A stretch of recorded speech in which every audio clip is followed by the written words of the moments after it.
The homeowner didn't need a new system. They needed someone who actually knew how to diagnose the one they had. Here's the thing. Comfort complaints are the number one reason homeowners call HVAC contractors. Hot rooms, cold rooms, humidity problems, drafts. And what do most contractors do? They show up, check the refrigerant charge, maybe look at the air filter, and either try to sell a new system or leave with the problem unresolved. That's it. That's the whole diagnosis. And I've been in this trade since I was 16 years old, and I've walked through thousands of homes across New England. I can tell you right now, the majority of comfort problems have nothing to do with the equipment failure. Nothing. They have everything to do with a systematic chain of causes that most technicians never bother to trace back to the original source. And in this video, I'm going to walk you through exactly what those causes are, what to look for, and how to actually solve the problem instead of throwing expensive equipment at it. This is the diagnostic framework straight out of ACA Manual ZR Appendix 1. And if you're not familiar, that's part of the problem. So, let's start at the beginning. When a homeowner calls you with a comfort complaint, the very first question you have to ask yourself, is this actually an equipment problem? Because the answer most of the time is no. Where you start is the building envelope. Think about what happens in a home with old windows or large glass doors or skylights. You've got radiant heat loss in the winter and solar heat gain in the summer. The homeowner's standing next to that window in January and they feel cold. But is the system undersized? No, that window is pulling radiant heat from their body. You can have a perfectly sized, perfectly functioning HVAC system that the homeowner will still be uncomfortable with because physics. In this instance, the glass is the problem, not the equipment. Now, add that to poor insulation. When wall and ceiling surfaces are cold, two things happen. First, like the window radiant, it transfers heat away from the occupants. Next, you get temperature swings that no thermostat can keep up with. And then you've got cold floor situations. Homeowners in older homes with little to no floor insulation will feel uncomfortable even if the air temperature is exactly where the thermostat says it should be. People don't just feel air temperature, they feel the temperature of the surfaces around them. It's a concept called radiant asymmetry, and it's one of the most overlooked factors in comfort diagnosis. Then you got air leakage. This is a big one. Drafts don't just feel bad, they destroy your ability to control humidity. In a leaky house, you can't dehumidify effectively in the summer because you're constantly pulling in humid outside air. In the winter, you're pulling in cold, dry air and chasing it with your heating system constantly. And the homeowner calls you wondering why their humidity levels won't stabilize. See, that's not an equipment problem. In this case, it's the envelope. Right alongside air leakage is moisture migration. Vapor barriers, or lack of them, determine how moisture moves through your building assemblies. Get this wrong, and you can have moisture issues that affect the entire house. Not just one room, the whole house. And if you're chasing a comfort problem room by room without looking at the whole building, you're going to be spinning your wheels for a long time. Now let's talk about humidity control specifically, because this one catches a lot of contractors off guard. In the winter, low humidity makes people feel colder than the thermostat says. In the summer, high humidity makes them feel warmer. Ventilation air adds moisture load. And here's the one that really trips people up. Part load conditions. When the system's running at partial capacity, which happens during mild weather, it may not run long enough to dehumidify effectively. And some people try to solve the humidity problem with zoning. But zoning can actually make humidity control worse in certain situations. More zones means more time the system runs for short periods, less runtime for dehumidification, more comfort problems. You have to understand the whole picture before you start adding complexity. Now let's get into the system design, because once you've ruled out building envelope issues, you need to look at whether the system was designed correctly in the first place. The load calculation. This is the foundation. If the load calc is wrong, everything downstream is wrong. I've seen contractors use rules of thumb, like 400 square feet per ton, or maybe they just slap in what fits the existing ductwork. And then they wonder why the customer keeps calling. Common errors in load calcs include wrong design temperatures for the region, incorrect R values for the insulation in the home, and infiltration rates that are either over or underestimated. And the one that makes me crazy, the safety factor.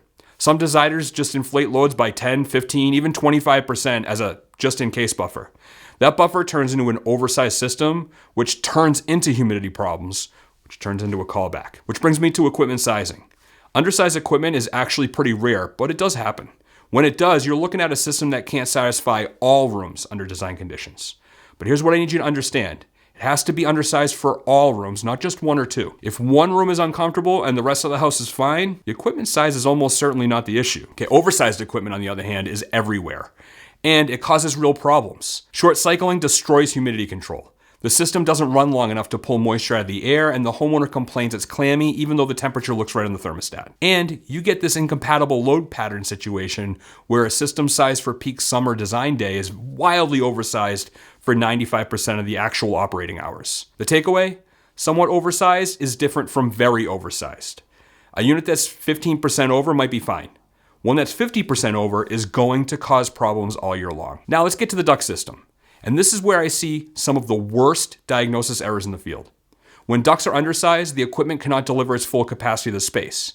And here's the trap. When a technician tries to balance the system by closing dampers, they increase static pressure, which reduces airflow further. So the fix actually makes the problem worse.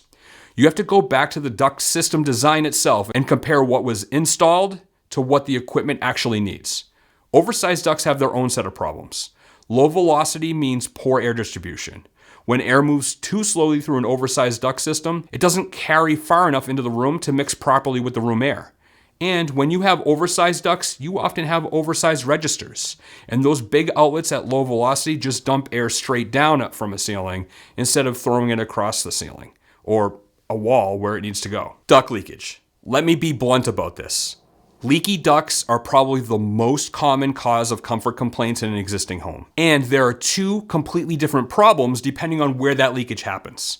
Supply duct leakage into unconditioned space means you're losing conditioned air to the attic or crawl space. It's a capacity problem. Return duct leakage in unconditioned space means you're pulling hot attic air in or cold crawl space air in right into your system. That's a completely different problem. That's a load problem. You have to understand which type of leakage you're dealing with before you can fix it. And both types happen at the same time in a lot of older homes. Okay, supply register performance. This one gets almost zero attention from most contractors. The location, style, and size of your supply registers matters enormously. A ceiling diffuser that's supposed to throw air 12 feet across a room and mix it with room air, if it's the wrong size or the air entrance conditions are wrong, it might only throw like 4 feet. That leaves a dead zone in the middle of the room. The homeowner feels a draft near the register, but a hot or cold spot on the other side of the room. And 9 times out of 10, the technician goes straight to the thermostat or the equipment and never even looks up at the diffuser. Inadequate return air is right there with it. Every room that has supply air needs a low resistance path back to the return. Could be a separate return, a transfer grill, a door undercut, something. When doors are closed and there's no return path, you get pressure imbalances. Supply air pressurizes the room, blows out through the cracks in the envelope, and the system performance collapses. And when rooms are isolated from the return, you can get pressure differences of like 5, 10, even 15 pascals across a bedroom door into the hallway. That affects comfort, indoor air quality, and equipment performance all at once. Now let's talk about two operational issues that I see overlooked constantly. First, continuous fan operation. Running the fan continuously seems like a good idea. It mixes the air, it evens out temperatures between floors, and it can work, but it comes with real trade-offs. Room-to-room and level-to-level air transfer can pull humidity and odors throughout the house. Continuous fan in summer can actually increase humidity because you're mixing air from different parts of the building. It increases energy consumption. And if you reduce the fan speed to save energy, you reduce outlet effectiveness. Now that diffuser that was throwing air 12 feet across the room is only going to throw 6 feet. You've traded a different comfort problem for the first one. And finally, air balancing. The whole system has to be balanced. Hand dampers need to be adjusted to direct the volume where it needs to go. So here's what you need to walk away with today. Before you touch that thermostat, before you check the refrigerant charge, before you quote a new system, you need to work through this list. Building envelope first, windows, insulation, air leakage, moisture, humidity, then load calculation and equipment sizing, then the duct system. Duct sizes, leakage, outlet performance, return air, then operational factors like fan-only operation and system balancing. This framework exists because the industry needed a systematic way to diagnose comfort problems instead of guessing. And the contractors who use it don't just solve problems faster, they build a reputation that gets them referrals. They're the ones homeowners recommend to their neighbors. They're the ones who don't have to compete on price because they've proven they actually know what they're doing. Zoning is not the answer to every comfort problem. A new system is not the answer to every comfort problem.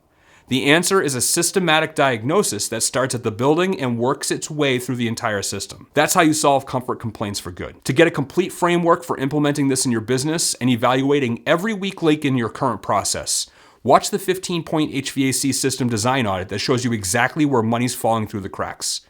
Thanks for joining me this week at HVAC Pro Blog, where we provide advice for residential system design, quality installation, and system diagnosis. I'll see you soon.